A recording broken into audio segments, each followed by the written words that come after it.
일단 사용자가 원하는 만큼 데이터를 저장해 주세요 라는 문제인데, 그러려면 사용자가 몇 개를 원하는지를 일단 알아야 되니까 네가 원하는 개수를 말하세요 라고 하면서 물어봐야죠. 자, 그래서 요거부터 하나씩 구현을 하시면 됩니다. 요거 나오게 하려면은 프린트F로 출력 한번 해주시고,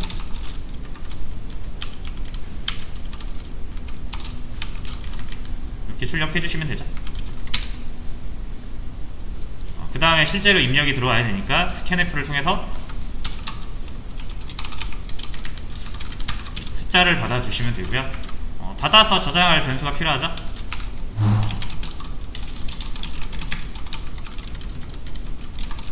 이 count라는 변수 하나 만들어서 저장을 해줄게요.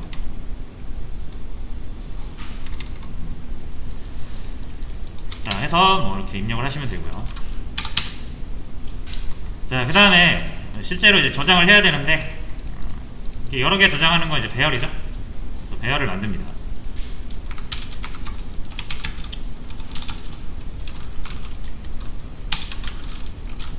자, 일단 5개로 만들어 볼까요? 이렇게 전 5개로 만들어 볼게요. 자, 그리고 스캔F를 통해서 또 5번 입력을 받아줘야겠죠. 여기서는 5번이고 여기서는 3번인 게 저장할 값의 개수가 여기는 5고 여기는 3이니까, 그러니까 이 카운트만큼 반복을 해주시면 된다라는 거죠.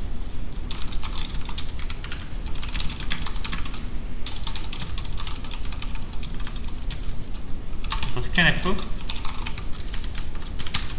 받아주시고요. 여기는 뭐 ALR에 이렇게 해주면 되겠죠.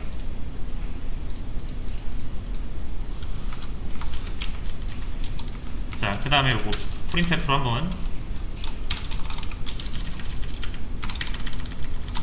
출력을 좀 해줄게요.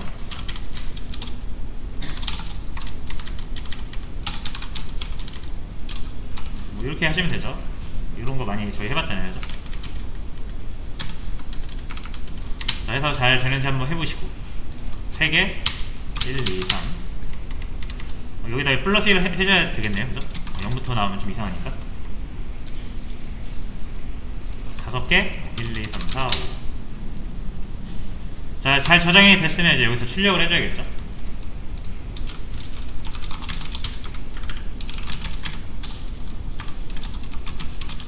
카운트만큼 프린트F 해주시면 되겠네요.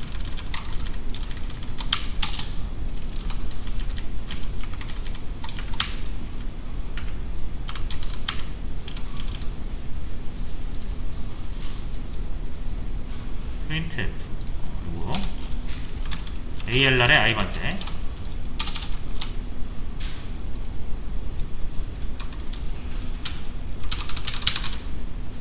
자, 이렇게 하면 일단 답은 나왔어요. 3개 하면은 이제 1, 2, 3. 근데 이제 여기까지 한 다음에 요거를 아직 저희가 고려를 안 해봤죠. 이건 지금 메모리를 효율적으로 사용한 거라고 볼 수가 없죠.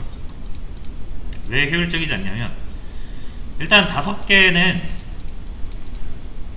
뭐 기준이 어떻게 될지 모르겠지만 5개는 너무 적죠.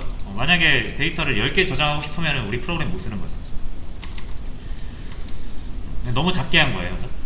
그래서 3개 정도는 충분히 저장할 수가 있는데, 너무 큰 거 있잖아요. 100개 저장하고 싶은 사람은 어떻게 해요? 사용 못하니까. 자, 그럼 우리 프로그램을 좀 더 많은 사람들이, 데이터를 많이 저장하는 사람들도 사용할 수 있도록 이거를 500개로 늘릴 수는 있겠죠. 10,000개로 할 수도 있고요. 그러면은 최대 10,000개까지는 저장이 가능하다. 이렇게 해서 계속 저장을 할 때 이제 10,000개까지도 저장이 가능하다라는 게 되는데, 이것도 효율적으로 사용했다고 볼 수는 없죠. 네, 이 배열이라는 게 그렇잖아요. 그죠? 배열은 여러분들이 하나 만들고 이렇게 늘어나는 개념이 아니죠. 배열은 그냥 여러분들이 크기 딱 정하는 순간 그 크기만큼 한 번에 만들어지는 거죠. 그래서 이렇게 하시게 되면은 4 곱하기 1만 해서 4만 바이트가 한 번에 생기게 됩니다. 그럼 여러분들의 우리의 이 프로그램을 사용하는 사람이 이제 10개 저장했어요. 10개 저장하면 40바이트 쓰겠죠. 그러면 나머지가 놀고 있는 거죠. 39,992, 39,960이죠. 그러니까 이거는 굉장히 메모리 낭비되는 공간이 많습니다. 어떤 사람은 좀 많이 저장할 수도 있죠. 100개 저장했다고 해도 400이에요. 400. 여전히 39,600 놀고 있죠. 자, 그래서 무작정 또 많이 한다고 좋은 건 아니죠. 자, 그래서 이거는 효율적으로 사용한다라는 것은 이 5개를 저장할 사람들한테는 5개 저장될 공간만 주고요, 3개 저장할 사람한테는 3개 저장할 공간만 주면 되는 게 가장 효율적이죠. 자, 그래서 이제 이렇게 일단 해볼게요. 자, 여기가 계속 변한다는 얘기 아니에요. 어떤 사람은 5개, 어떤 사람은 3개, 어떤 사람은 100개, 어떤 사람은 1000개. 그러니까 여기를 정해놓을 수가 없는 거예요. 너무 크게 잡으면은 메모리가 너무 낭비되고, 너무 작게 잡으면 많은 사람들이 좀 사용하기가 힘드니까. 자, 그래서 이제 여기를 어떻게 하는 거냐면 이렇게 하면 되겠죠. 저장할 값의 개수를 입력을 받으면 그것만큼만 공간을 마련해주면 되는 개념이니까, 이 ARR이라는 배열을 만들 때 길이를 카운트 해주시면 되는 거죠. 그래서 자, 이렇게 하면 우리가 저장한 값의 개수 4가 카운트에 들어가고, 여기가 이렇게 4가 되겠죠. 또는 내가 100개 저장하고 싶다. 100 하면은 여기 이제 100이 들어가면서 400바이트만 딱 마련이 되겠죠. 이렇게 하면은 효율적으로 사용이 가능한 것 같아요. 자, 근데 요게 사용이 가능하긴 해요. 근데 안 되는 것도 있습니다. 이게 표준으로 정해지긴 했는데, 가장 많이 사람들이 사용하는 컴파일러인 비주얼 스튜디오의 비주얼 C++에서는 적용이 안 되고요, 아예 허용을 하지 않습니다. 여기에 숫자가 아닌 변수가 들어오는 것을 허용하지 않아요. 마이크로소프트가 표준 안 지키기로 유명합니다. 자, 어쨌든 안 되는 컴파일러도 있고요. 설사 이거를 표준으로 해서 되게 한다 하더라도 좋은 방법은 아닙니다. 이 배열의 길이에다가 숫자가 아닌 변수를 넣는 것은 좋은 방법이 아니에요. 제가 언제 한번 또 말씀을 드렸던 것 같은데, 자, 그럼 왜 안 되는지를 두 가지 측면에서 한번 보려고 해요. 일단 첫 번째로는 여러분들이 이 소스 코드를 작성을 하시면 그 순서를 좀 알아야 될 것 같아요.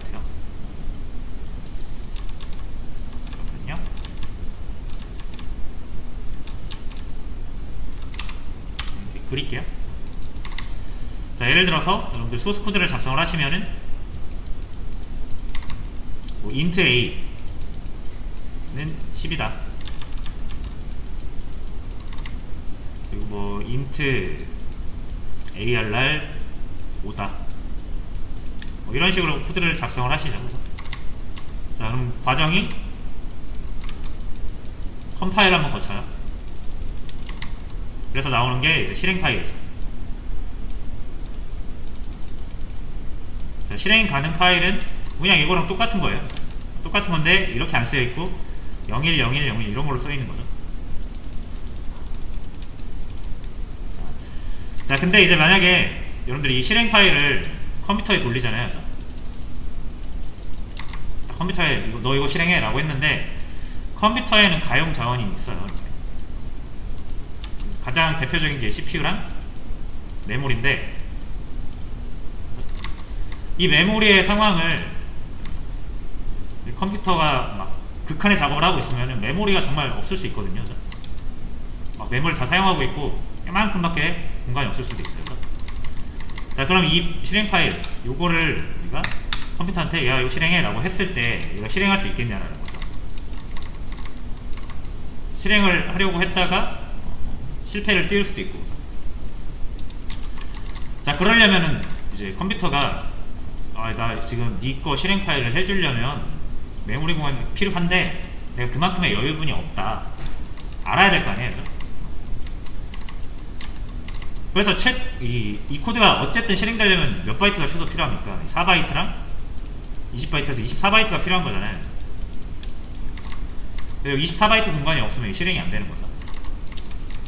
자, 그렇기 때문에 이 컴퓨터가 이 실행 파일을 실행할 수 있는지 없는지 알아야 되기 때문에 이 코드에서 컴파일러가 이런 것들 계산을 싹 해줍니다. 그래서 여기 요쯤에다가 24바이트라고 적어줘요. 실제로 24는 아니고 이게 이진수로 적겠죠. 그죠? 24라는 값을. 컴퓨터는 이제 요거 보고 내가 지금 돌릴 수 있는지 없는지 메모리를 할당을 해주는 거예요. 무슨 말인지 아시겠죠? 자, 그래서 컴파일러 타임, 이 컴파일러 타임에 미리 이렇게 메모리 계산을 다 해가지고 적어주는 거. 이거를 우리가 이제 정적 할당이라고 하는 거예요.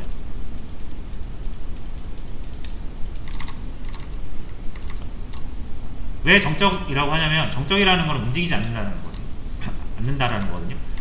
코드를 한번 컴파일 했을 때 우리가 이제 코드를 실행 파일을 딱 떨어뜨리면은 여기에 적히는 이 메모리의 용량이 있죠. 얘가 바뀔까요? 재컴파일 하지 않는 이상은 절대 안 바뀌겠죠. 이 실행 파일을 실행하기 위해서는 여기 무조건 24바이트가 필요한 거예요. 메모리가. 24는 이 코드에서 이 자료형이랑 이런 거를 계산해서 나온 거고 컴파일러가 계산해 준 겁니다. 그래서 우리가 이 컴파일 시간에, 컴파일 타임이라고 하고, 컴파일 시간에 정적 계산, 메모리 계산해 주는 거, 그거를 이제 정적 할당이라고 합니다. 자, 근데 이제 뭐 이렇게 프로그램을 24바이트면 얘를 돌릴 수 있거든요. 근데 복잡한 프로그램은 프로그램 사용 중에 메모리를 조금 많이 가져갔다가 필요 없으면 적게 가져갔다가 하면서 메모리가 수시로 이렇게 움직입니다. 그러니까 우리가 좀 많이 필요할 때도 있고, 이 프로그램 입장에서 메모리가 많이 필요할 때도 있고 적게 필요할 때도 있고 그렇겠죠.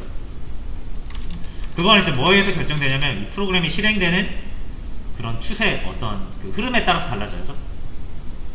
이 프로그램이 연산을 통해서 나온 어떤 결과값들이 있을 거 아니에요. 계속 프로그램이 돌면서 어떤 코드들을 계속 수행을 하는데 결국 코드는 정보를 처리하기 위한 거니까 처리된 정보들이 막 나온단 말이죠. 그럼 이거에 따라서 메모리가 커야 될 수도 있고 작아야 될 수도 있는 거죠. 프로그램 실행 중에 경우의 수가 굉장히 많이 나올 거예요. 그거를 우리가 메모리를 그때그때 계속 즉각적으로 반영을 하려면 메모리의 이 크기가 계속 변해야겠죠. 우리한테 필요한 메모리 크기가. 그래서 프로그램 실행 중에 나오는 이런 어떤 데이터들에 의해서 지속적으로 메모리 할당 크기가 바뀌어요. 크기가 바뀜. 자, 그래서 이거를 실행 중에 메모리를 계속 또 할당을 해야 돼요. 할당을 했다가 필요 없어지는 거는 다시 없애기도 하고, 이거 너무 크게 잡았네? 좀 작게 잡아서 다시 쓰자. 근데 새로 나온 얘는 더 큰 걸 잡아야 되네? 그럼 얘 없애고 큰 걸 만들자. 이 수시로 해줘야겠죠, 이거를. 자, 그래서 이 컴파일 말고요. 이제 프로그램이 돌아가는 중에 이 실행 파일이 여기 컴퓨터 메모리에 올라가가지고 CPU에서 계속 돌아가는 이 과정을 우리가 실행 중, 또는 이제 런타임 이렇게 불러요. 그러니까 런타임 시간에 메모리 할당하는 거. 요거를 우리가 이제 동적 할당이라고 합니다. 자, 글씨가 조금 못 났는데 그냥 보조 지표로 사용하세요. 어쨌든 이렇게 해가지고 우리는 메모리 할당을 하는 방법을 정적 할당과 동적 할당 두 가지로 구분할 수가 있고요. 자, 그럼 컴파일 시간에 얘 메모리 계산해야죠. 배열 메모리 계산해야죠. 그죠? 인트가 4바이트고요. 이게 5개니까 조합 20바이트가 나오는 거죠. 컴파일러도 쓸 수 있습니다. 계산할 수 있고요. 그래서 이거 싹 해가지고 여기다 적어줘요. 메모리 계산해요. 자, 근데 보세요, 여러분. 이 스캔F 해가지고 사용자가 값을 입력하는 시점이 언제라고 생각하십니까? 당연히 프로그램이 돌고 있는 중이잖아요, 이게. 그러니까 이 카운트라는 값은 프로그램이 도는 와중에 결정이 되는 값이죠. 그러니까 여기에서는 만약 여러분이 5라고 하지 않고 여기다 카운트라고 해버리시면은 원래라면 이 값이 뭔지 모르는 상태에서 컴파일러가 계산을 하려고 하겠죠. 그럼 계산이 안 되죠, 당연히. 몇 개인지 알 수가 없으니까. 그래서 안 돼요. 원래 안 됐습니다. 안 됐는데 이게 이제 너무 구닥다리 표현이라서 이게 좀 C언어랑 C++도 계속 언어가 업데이트가 되거든요. 그래서 얘가 이게 허용이 된 지가 얼마 안 됐어요.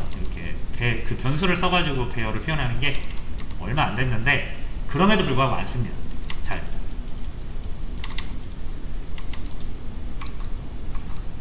일단 안 되는 컴파일러도 있고요. 이거를 아예 정식 지원하지 않는 컴파일러도 있고요. 대표적으로 비주얼 C++이 그렇습니다. 그 다음에 두 번째로 이게 두 가지 측면에서 우리가 살펴봐야 되는 게 이 정적 할당과 동적 할당은 되게 중요한 개념이에요. 자, 방금 제가 말씀드린 것처럼 정적 할당은 컴파일 시간에 메모리 계산이 되고요. 동적 할당은 런타임 시간에 프로그램 실행 중이죠. 자, 이런 측면이 있고요. 또 하나 가장 또 두드러지는 특징이 저장, 그 메모리 할당되는 영역이 다릅니다. 그래서 요게 이제 스택 영역이라는 곳이 있고요. 힙 영역이라는 곳이 있습니다. 그러니까 이거는 이제 메모리를 물리적으로 구분한 게 아니라 이 운영체제가 성격에 맞게 메모리를 논리적으로, 하나의 메모리를 논리적으로 영역을 구분을 해서 관리를 해줍니다. 자, 그래서 이제 스택이랑 힙이라는 건 이제 자료구조라는 거의 일종인데 그냥 이름이 그냥 이렇다 일단 생각하세요. 자, 그래서 정적 할당을 하시면 스택에 할당이 되고요. 동적 할당을 하시면 힙에 할당이 됩니다. 메모리를 크게 그리면 크게 4개로 우리가 이렇게 보통 구분을 해서 그립니다. 그래서 코드 영역이 있고요. 여러분들의 코드를 직접 저장해주는 영역이 있고 데이터들을 저장해주는 영역이 있고요. 그리고 여기 스택이라는 곳이 있고 힙이라는 곳이 있습니다.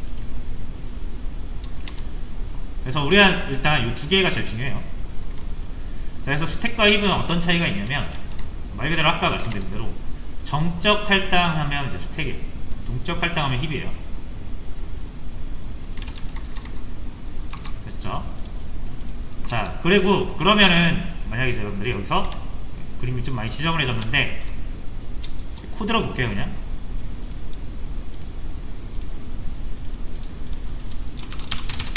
자, int arr 5 이렇게 하시면은 배열이잖아요. 그죠? 자, 얘는 이제 정적 할당이고요. 동적 할당은 아직 저희가 안 배웠으니까 아직 안 씁니다.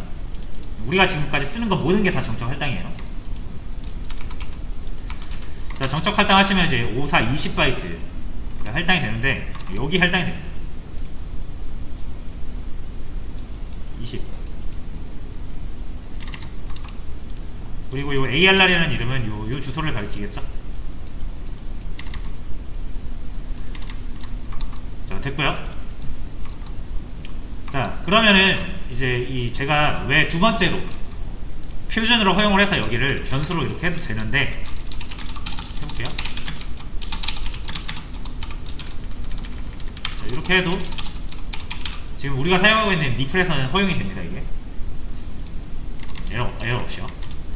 근데 자, 이걸 왜 이렇게 하면 안 좋냐면 이 스택은요, 제가 크기를 되게 균등하게 그렸죠. 크기를 보시면은 제가 점 하나 찍을게요. 이렇게 여기가 힙이고요, 요 점이 스택이에요. 이것도 크게 그린 걸 수도 있어요.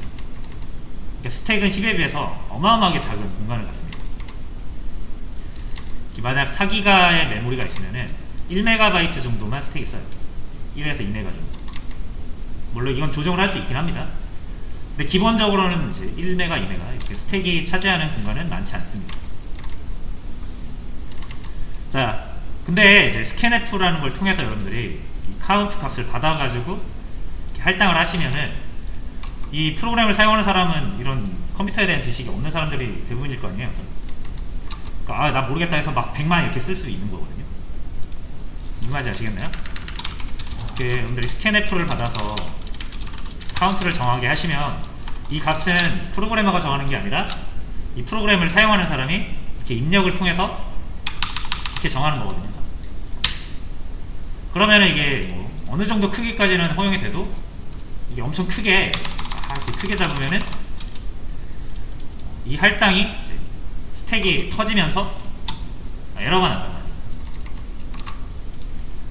그런 위험성도 있기 때문에 그래서 기본적으로 C 언어에서는 이렇게 변수를 가지고 메모리, 그러니까 배열을 할당하지 않습니다. 무조건 어떻게? 여기서 상수를 넣어야 돼요. 상수. 그죠? 자, 그래서 어쨌든 이렇게까지 만약 했다라고 하면 잘 하신 거예요. 이것도 지금 이 리플에서는 다 허용이 되는 표현이고 크게 값을 잡지 않는다라고 하면은 메모리를 효율적으로 사용할 수 있죠. 그래서 이게 이제 1차 정답이에요.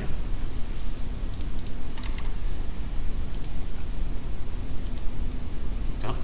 자, 근데 방금 같은 이유 때문에 실제로 여기에다가 변수를 할당하지는 않고요. 그래서 우리가 사용하는 게 이제 동적 할당입니다. 이 너무나도 광활하죠 여기. 여기에다가 20바이트, 100바이트, 1000바이트, 1000바이트, 1기가, 5기가 안 되죠. 전체 4기가니까 3기가를 저장해도 여기 다 저장할 수가 있단 말이에요. 자, 그래서 우리는 이제 이 힙이라는 곳에 프로그램 실행 중에 메모리를 할당하는 동적 할당에 대해서 배우면 되는 겁니다. 그 당위성을 일단 좀 확보를 한 거예요. 자, 일단 이 정답 올려드릴 테니까 못 푸신 분들은 참고하시고요. 10분 쉬었다가 진행하도록 하겠습니다.